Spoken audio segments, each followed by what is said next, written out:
Hi guys, good morning. And so now the first thing I'm doing this morning before I start my day off is I'm going to be making a little quick breakfast here. And so I had some leftover French fries and I just cut those up, like diced them up.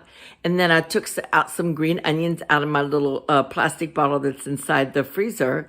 And I threw those in with a little bit of butter and a little bit of olive oil.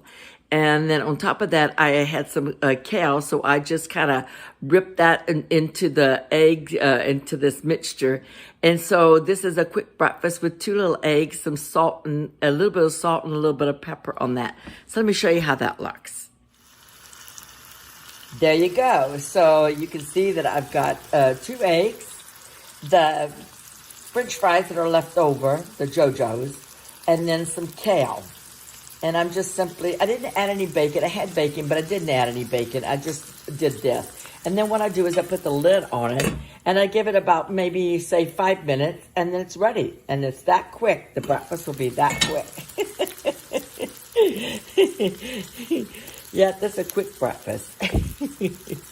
So you guys, if you like this video today, please give me a thumbs up. And if you haven't subscribed yet, please do. Thank you so much. And you guys have a great day.